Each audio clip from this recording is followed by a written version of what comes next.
I'm so honored to be here.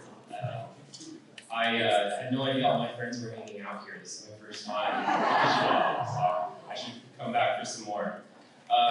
Yes, my name is Rhys Jansen. I'm a leader at an organization called Life K9s. Oh, we already did the puppy reveal. Oops. We train service dogs to help service members and first responders deal with the trauma that they may have experienced throughout their careers.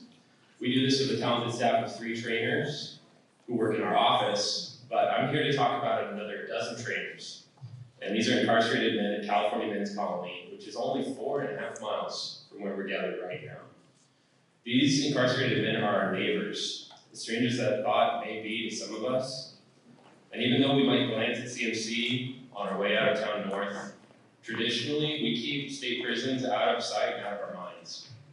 And that's how I was until our organization started our training program. The men who signed up and got involved were not what I expected. I was surprised to learn how many of these 35 to 45-year-olds have been incarcerated since they were literally teenagers.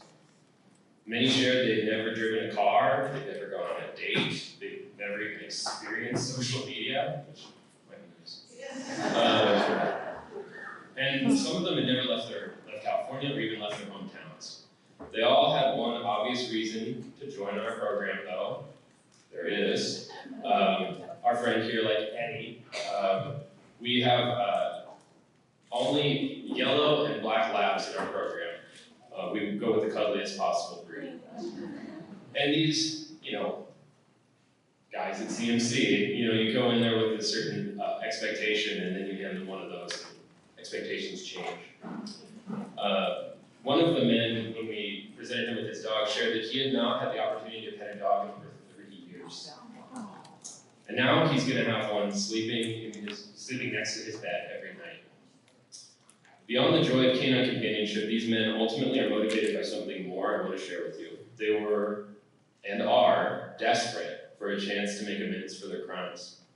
They want to be defined by something other than a terrible choice they made when they were young, which we all have those. So they applied, interviewed with our team, and were assigned a partner trainer to be their teammate. 1 dog for 2 inmate handler. Once they had their puppies, it was time to start training. And when your goal is to train a service dog, the normal prison politics junk, it just has to take a back seat. Each dog was placed with a pair who may or may not like each other. They may come from different racial backgrounds, maybe even different gang affiliations. And they had to learn to set those issues aside and work together to get the job done.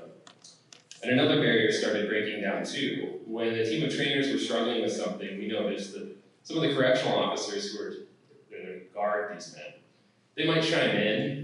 They might have a suggestion, or maybe, hey, maybe I'll handle the dog while you guys take a break. Or maybe they start asking questions, and then suddenly these men who are being guarded are teaching the guards about a new skill. It wasn't long before we'd see them all laughing and encouraging each other. So trust started to grow, and each group began to see the humanity in the other. There's a profound impact for our trainers when they could finally feel like human beings again. After decades of being behind bars and glass, being separated from their loved ones, and being labeled as dangerous, they were now seen as partners. And our dogs, obviously, they're not going to label them either. The dogs are often credited by these men as the best teachers, counselors, spiritual guides, and friends they ever had. No one can teach unconditional love like a dog. While we have decided to lock these men up because they were bad, our dogs are teaching them that they matter, that they're lovable, they don't have to be perfect, that they're smart and talented, and that they make the world a better place.